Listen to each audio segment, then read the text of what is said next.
Ladies and gentlemen, next generation GPU prices. I've got both good news and bad news for both AMD and Nvidia. And in this video, we're also going to be discussing Intel's plans for discrete GPUs, as I have quite an important update for you all. With that said, just a quick word from this video's sponsor. This video is sponsored by Opera GX, the first web browser designed specifically for gamers. You might ask yourself, what does this mean? Well, let me tell you. Opera GX is highly customizable, meaning that not only can you really snazz up your daily browsing experience with cool themes, wallpapers and colours, you can even force dark mode on everything. Great for minimizing eye strain and generally making late night browsing a lot easier on your eyes. But this customizability goes way beyond just making your browser look pretty or using dark mode. It has a great feature in the accessibility sidebar, and as you would expect, you can also customize what these are used for. If you've got Facebook Messenger, Twitch, Twitter, Discord to set up on mine, this means that my favorite streamer goes live, or when I use messages on Discord, I can get a notification right out the browser. This lets you browse and chat at the same time, and again, you can choose which gets added to the sidebar. But my favorite thing about Opera GX is the GX control option. This is literally allowing you to choose how much RAM the browser uses, so you won't have to have any Google Chrome memes gobbling up your RAM and turning the game you have open on the other monitor into a choppy mess. But this control panel also gives you precise control on the amount of bandwidth Opera GX uses and the amount of CPU power it uses as well. Many gamers, including myself, tend to have a habit of leaving lots and lots of tabs open when working, gaming or just browsing the internet. And after a while this can start to negatively affect browser performance, and your normal browser will start to hog resources like a bad teammate and worsen your experience. Finally, there's no need to switch between your favourite stores to check the latest deals or browse new games, as GX Corner has the best deals, newest releases and even hand-picked free games all in one spot. Never miss out on a deal or your next favourite game in this great built-in feature. So take control of your browsing experience with Opera GX, which is also available on mobile for both Android and iOS. Either way, it's a free download. Simply visit operagx.com. So first up, AMD and Nvidia then. I've already discussed the specifications of both RTX 40 and RDNA 3 a number of times, so I don't want to tread over old ground too much in this video, although naturally we will discuss performance targets just a little bit. If you want more information, you can check out one of the other videos which I'll link in the description of this video. So I want to discuss the prices first, because as I mentioned at the beginning, there's both good and bad news concerning the prices of the next generation of products. Now, of course, this is coming on the back of just availability being, well, crap across the board for both AMD and Nvidia graphics cards, yes, but it's also affected a lot more than that because of supply chain issues. Honestly, this has been discussed so many times at this point, it's not really worth going over in this video, as all you guys know what, the problems have been.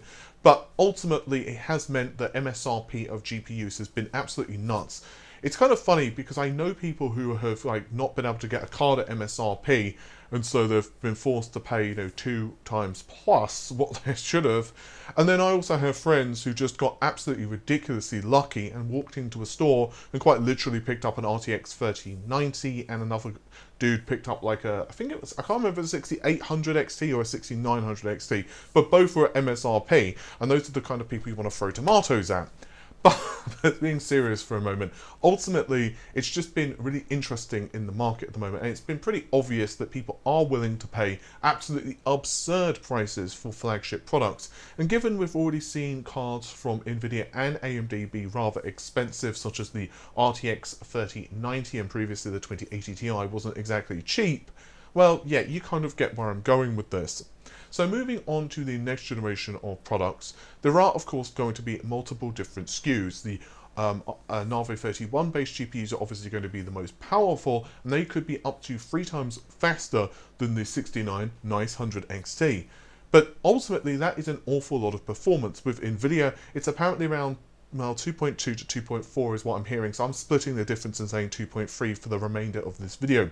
But if you think about that, you know, if you were to run a game like Control, which is super demanding, of course, with ray tracing enabled, you could be getting way over 100 frames, like probably even 120-ish frames a second, maybe even faster, with full ray tracing on without DLSS or any type of, you know, upsampling shenanigans. It's basically just, you know, raw frame rate, which is kind of crazy. And that, of course, means that we're going to be looking at cards which have absolutely ridiculous levels of performance.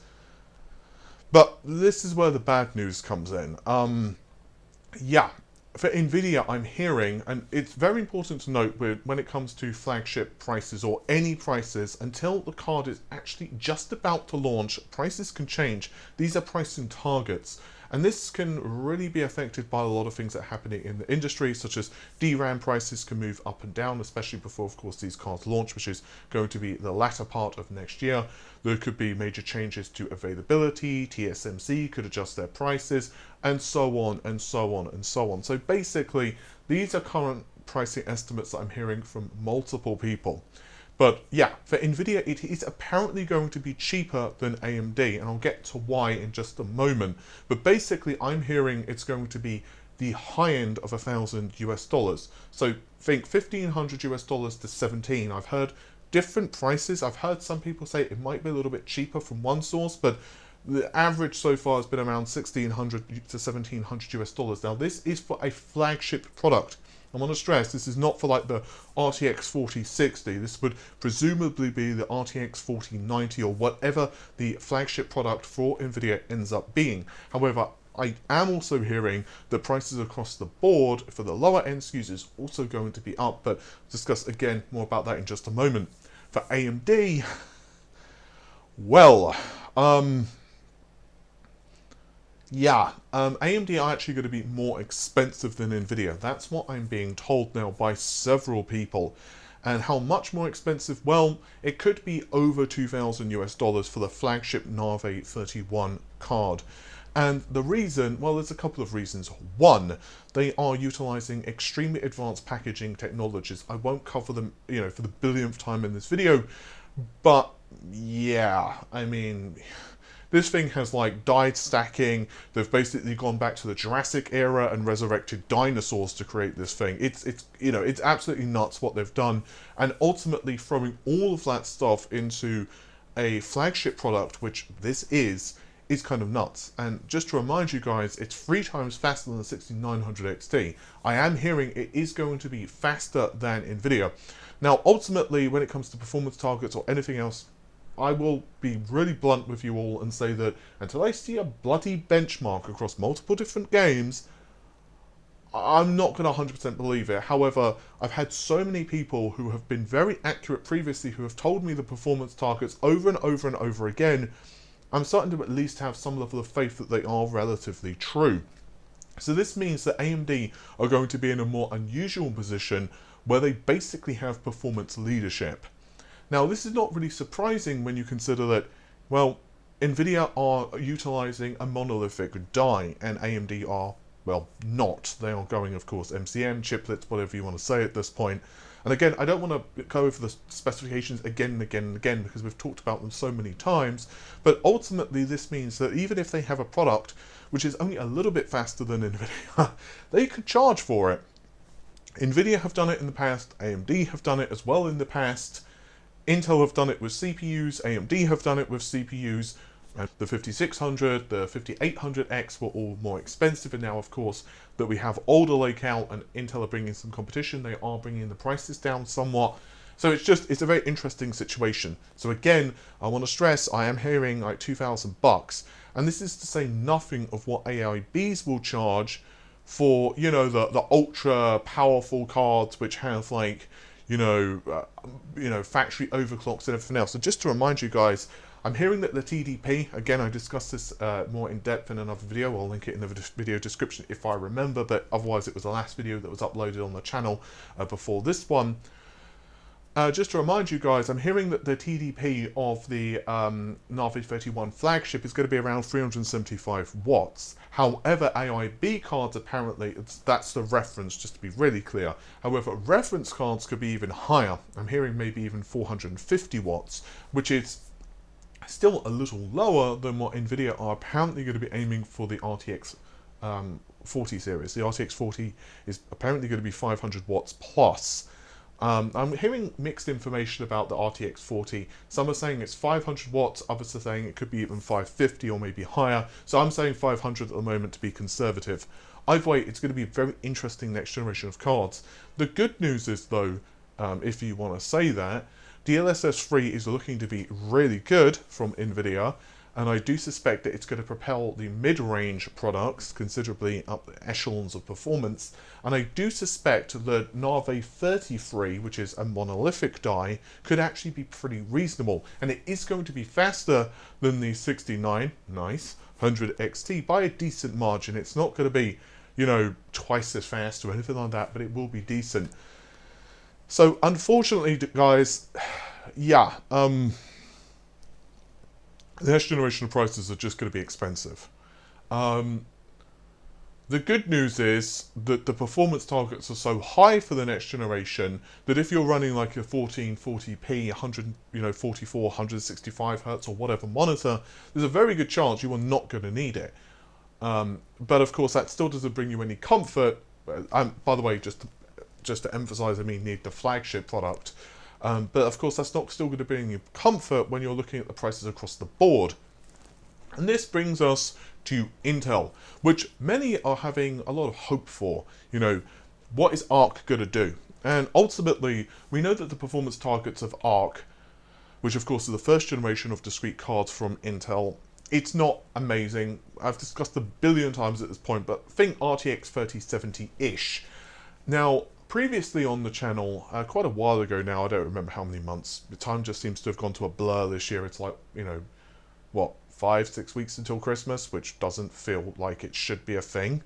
I mean, yeah, I mean, it's the 20th anniversary of that Xbox and just about the 20th anniversary of the GameCube as well. It feels like what the hell has happened to time at this point. Anyway, getting back to the point, yeah, so a while ago on the channel, I uploaded a video to say that Intel apparently were focused on mobile first, and this is still what I'm hearing, that the discrete range of cards from Intel will launch, but according to yet another source, the discrete GPUs will definitely launch after mobile. So while Intel have told us that we're going to see Q1 launch Arc, it could only be the mobile variants, and I've gone into why this is a billion times at this point, but if you've not watched the channel previously, essentially it's so that they can push Intel plus Intel solutions for mobile, and in theory anyway, help to push Nvidia out of that. I don't know how successful they'll be,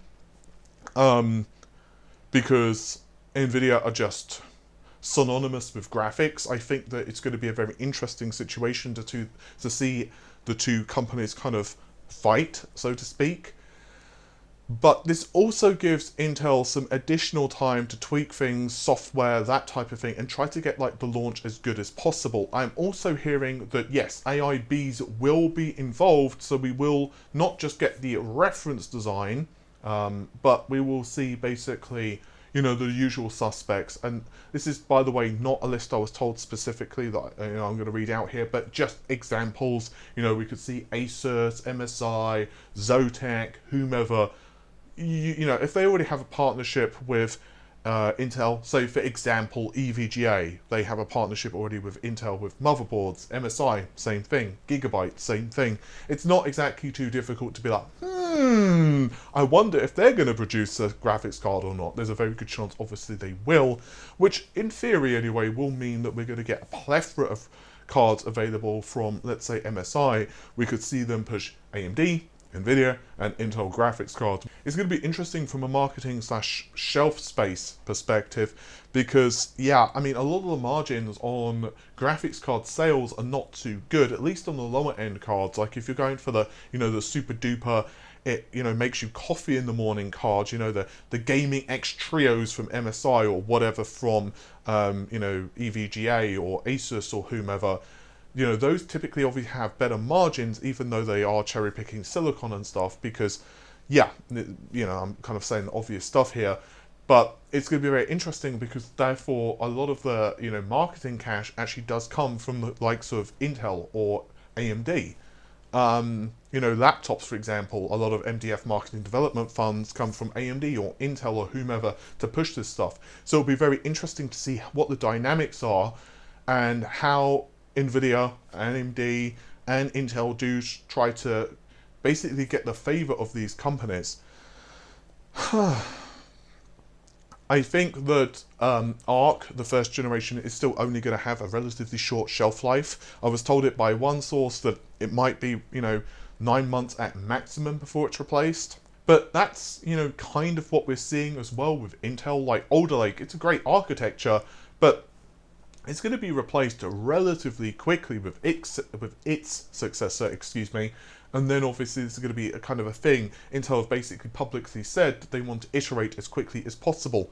And furthermore, even if you take that out, just logically speaking, you can't say to, you know, the average person, hey, we've got this RTX 3070, you know, level of performance card, and then, you know, AMD and Nvidia have cards which are much faster for presumably the same price range. Well, maybe the same price range.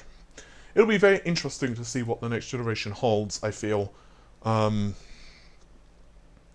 Yeah, so bottom line is, if I were you guys, I would start saving those pennies.